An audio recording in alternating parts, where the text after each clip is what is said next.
Ça va la famille? Ah, j'espère que tu vas bien mon gars. Bon, aujourd'hui on va parler de mon premier râteau. Mais avant il faut que je vous pose une question. L'amour ça se calcule? Oui, ça se calcule, effectivement oui. Donc elles me diront, non ça se calcule pas, l'amour, machin truc. Ah, et si l'amour se calculait pas, pourquoi très souvent on tombe amoureux du même genre de personne? Le mec toujours bien fringué, toujours bien dans ses bottes. Le mec toujours qui sent bon. Le mec qui a du fric. La belle blonde brune et tout. Pourquoi on ne tombe pas amoureux du mendiant qu'on trouve dans la rue? Genre on le voit et puis bam, on tombe amoureux de lui, non. On tombe toujours amoureux du même style de personne, toujours bien soigné. Après, vous me dites que l'amour, ça se calcule pas. Ça se calcule. D'ailleurs, vous allez comprendre pourquoi. Vous savez, ça, mon histoire, ça part du primaire. Ouais, c'est vrai, on me dira que j'ai commencé jeune. Mais bon, voilà. Vous savez, tu vois, tu savais, dans une école, il y a toujours une fille qui sort du lot. Toujours. Je ne peux pas me dire non, c'est que tu as raté ton cursus scolaire. Il y a toujours une fille qui est critiquée par toutes les autres. Une fille qui, quand elle passe, tous les mecs, ils perdent un peu la tête. Ils savent plus où ils en sont. Et bien voilà, c'était elle. Mais sauf que le Pichamo, au primaire, il n'avait pas de courage. Juste, ça part du CE2. Le jour de la rentrée, tu es frais et tout, tu arrives, je te dis que je vois la fille. Mais bon, j'avais pas le courage. Mais quand je la voyais, je sentais que elle me laissait pas indifférent, tu vois ou pas? Voilà. Et du coup, ben, j'entre en phase d'observation. J'observe, je cherche le courage et tout. CE2, CM1, CM2, bam, on rentre dans le secondaire. Sixième, cinquième, en quatrième, un jour, je me dis là, j'en peux plus. Ah là, il faut que ça sorte. Là, je peux plus, il faut que ça sorte. Un jour, je prends mon courage à deux mains et tout, mon cœur tapait et tout. Tu sais, la première fois. La première fois, c'est pas évident, mon gars, tu le sais. Oh, les filles, elles sont là, elles croient que quand on vient vers elles, elles se permettent de nous envoyer bouler. C'est pas facile, les filles. Donc, un mec qui vient vers vous, le respect, le respect. Donc, je prends mon courage à deux mains et tout. Je dis, bon, je suis un bonhomme, je suis pas un bonhomme. J'arrive, je dis à la fille, bon, toi, il faut qu'on se voit. J'aimerais qu'on discute après les cours. Elle m'a dit, ok, il n'y a pas de problème.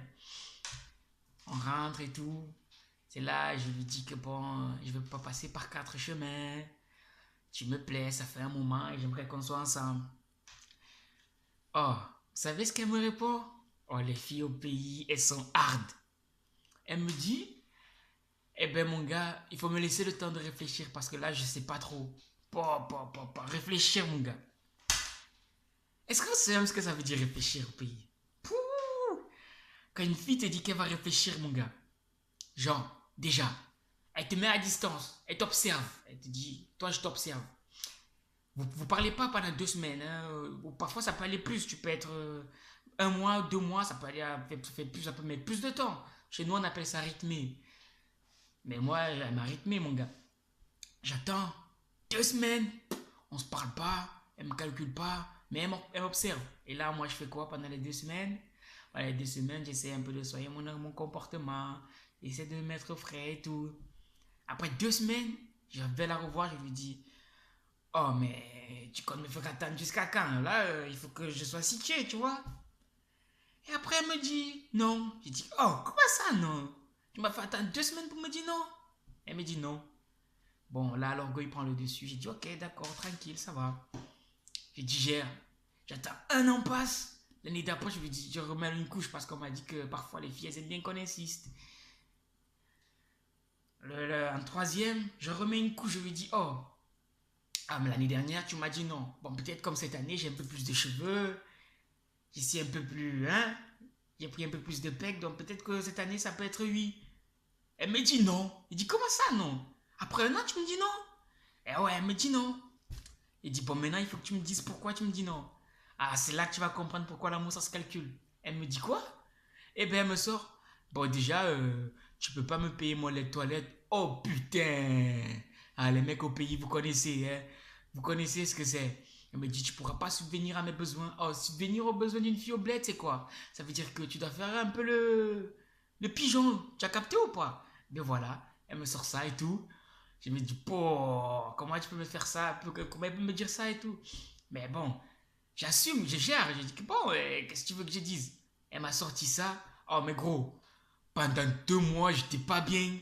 Oh, je dormais pas, je pensais qu'à elle, mon gars. Donc, mais bon, après, le Pichamou, il a repris du poil de la bête, il est remonté en selle et tout. Il a commencé à dire, il a fait le deuil et tout. Donc, les mecs qui disent, ou les filles qui disent que l'amour ça se calcule pas, je sais pas quoi là, arrêtez, ça se calcule. Et oui, ça se calcule. Sinon, pourquoi le médecin il sort avec l'infirmière? Tu connais le médecin et l'infirmière. Le directeur et la secrétaire. Ah, n'allez pas me dire non. La poissonnière et le livreur de pizza. C'est un classique. La callboxeuse et le mototaximan. Hashtag, merci le Cameroun. Après, tu as le pompier. Le pompier, lui, c'est l'exception. Le pompier, il sort avec tout le monde. Il tire sur tout ce qui bouge. Le mec, sa mission, c'est pas de quartier, il tire sur tout ce qui bouge. Et bien voilà. L'amour, c'est calcul. Pour ainsi dire, mon gars, dans la vie, il faut toujours te débrouiller pour avoir quelque chose dans la poche. Parce que, gros, si tu n'as rien, si tu es un rieneux, mon gars, eh ben, tu n'auras rien. Ton amour, ta libido, tout ce que tu veux, tu pourras mettre dans le sac poubelle. Tu connais le sac poubelle? Oui, tu connais le sac poubelle. Eh ben, tu mets dans le sac poubelle et tu attends la cilim. Quand la cilim, elle passe devant chez toi, eh ben, tu mets ton amour là-dedans ainsi que ta libido. Et puis voilà. I love this game.